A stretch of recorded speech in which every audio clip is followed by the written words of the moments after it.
Oke, kita akan melanjutkan kembali dari video sebelumnya, itu untuk membuat proses autentikasi, pengisian autentikasi untuk halaman login ini.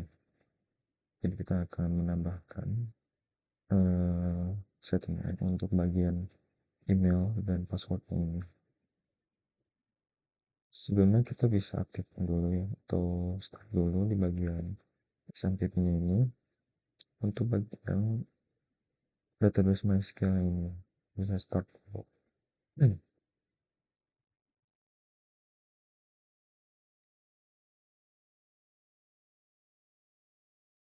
Ya, setelah itu kita bisa masuk ke websitenya.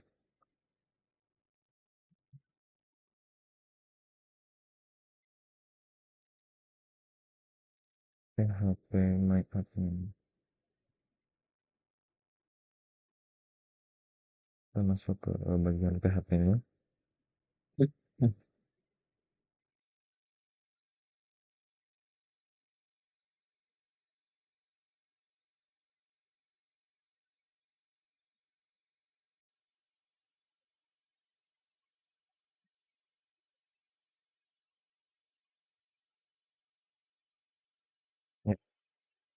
setelah itu setelah masuk kita bisa tambahkan untuk database-nya.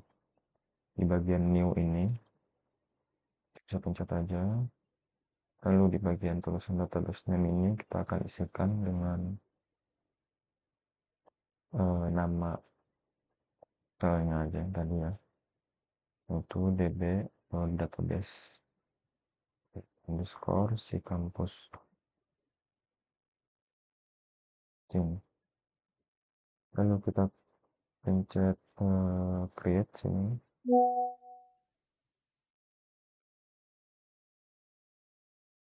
Nah, setelah itu kita akan buat untuk tabel-tabel yang proses autentikasi itu kan ada biasanya password, terus ada username-nya, jadi gitu ya. Nah, kita akan buat di sini di bagian tabel name-nya. Password tabel for users. Terus,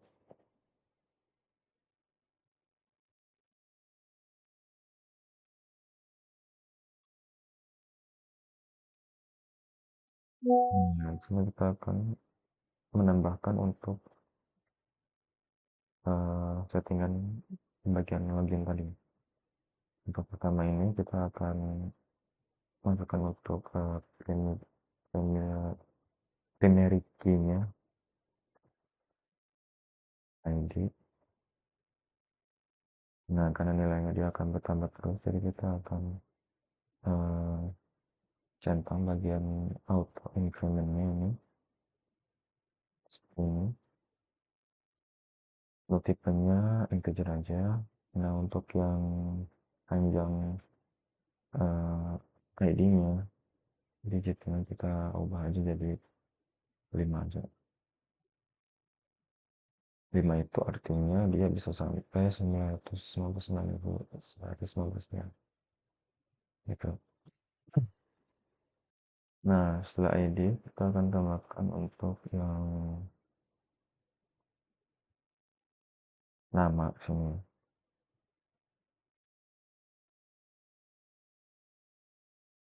Untuk tipenya kita ubah jadi varchar, dan panjang dari namanya kita buat aja maksimalnya itu 25 35. Selanjutnya kita tambahkan lagi username, tipenya juga sama varchar, kita buat jadi 25 aja. Contohnya juga tambahkan lagi untuk yang bagian password, sini sama varchar, kita buat jadi 25 aja. Ini kita langsung save aja sini di bawah sini, save.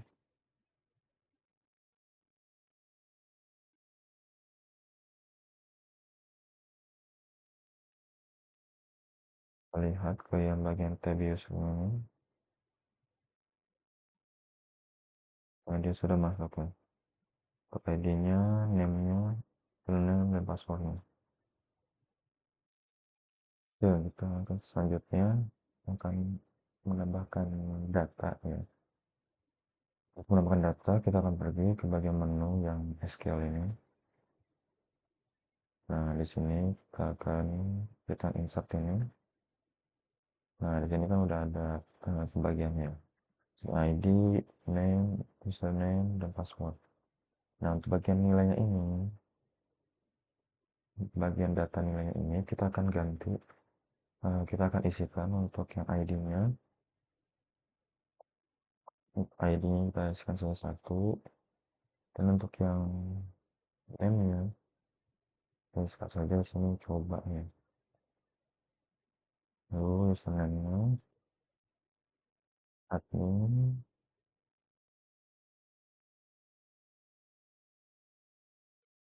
untuk passwordnya contohnya kita akan isi jadi 1, 3, 5 ya. Selanjutnya kita akan selanjutnya bisa kita klik go di bawah sini. Lalu kita akan lihat untuk hasilnya di tab user ini. Nah, ini untuk data yang sudah kita tambahkan tadi, ID-nya 1, name-nya itu coba, username-nya admin, password-nya 1 sampai 5. Selanjutnya kita akan membuat file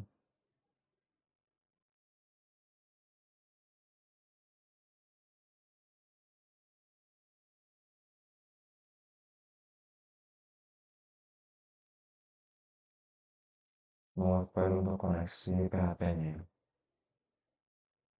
Caranya di sini kita akan tambahkan folder baru untuk memisahkan file koneksi PHP-nya. Kita namanya saja di sini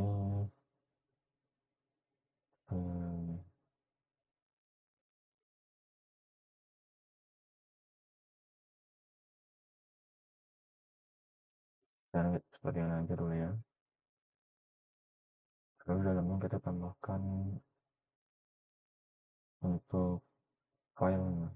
Filenya kita akan buat teks dokumen.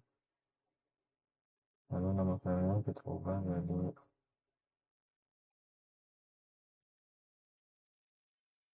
config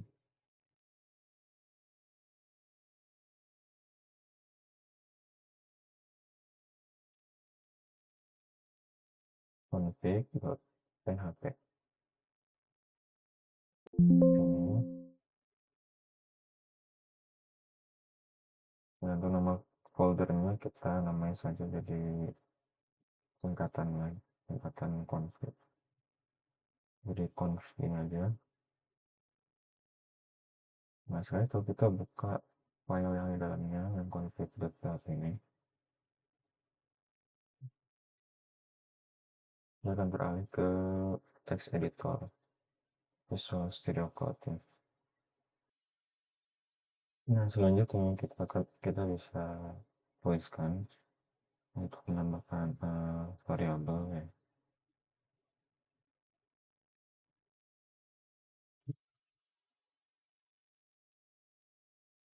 Kita akan tambahkan variabel koneksi di sini. Oke. MySQL _connect.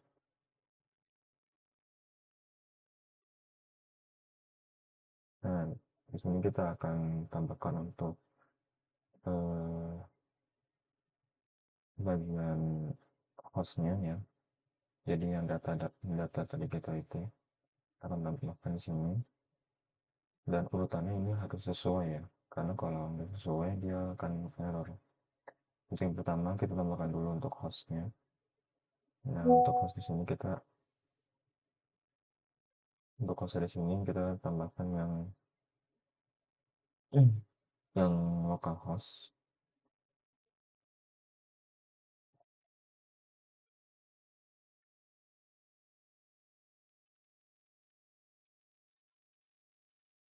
Koma, terus kita akan tambahkan lagi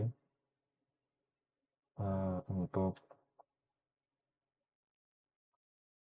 bagian name-nya itu, tapi kita akan karena kita belum tambahkan untuk bagian name-nya, sehingga kita bisa tuliskan dulu di sini untuk default dari name itu, yaitu root.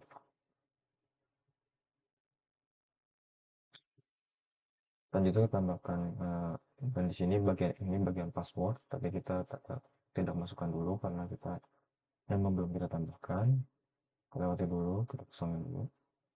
Selanjutnya kita masukkan nama dari file database tadi, itu dd si kampus ini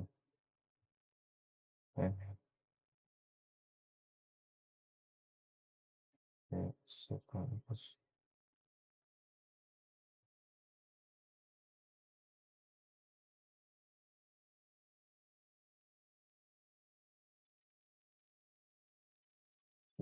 tim. Nah, untuk bisa lihat udah terkoneksi atau belum, kita bisa masuk ke browsernya ya. Lalu kita bisa ketik di sini localhost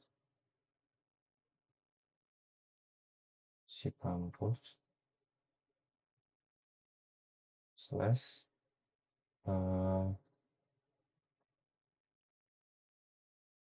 nama dari folder yang tadi kita tambahkan, yaitu config. Nah, di sini kita bisa lihat sudah masuk ya untuk yang tadi kita tambahkan di sini untuk pengoneksian ke PHP-nya. Saya coba klik sini. Nah, dia akan jadi sepertinya ngeblank ini. Ini tandanya artinya dia sudah berhasil terkoneksi dengan PHP pada dasarnya gitu.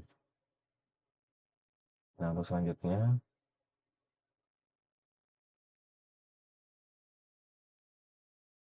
untuk tahapan selanjutnya kita akan lanjutkan di video selanjutnya.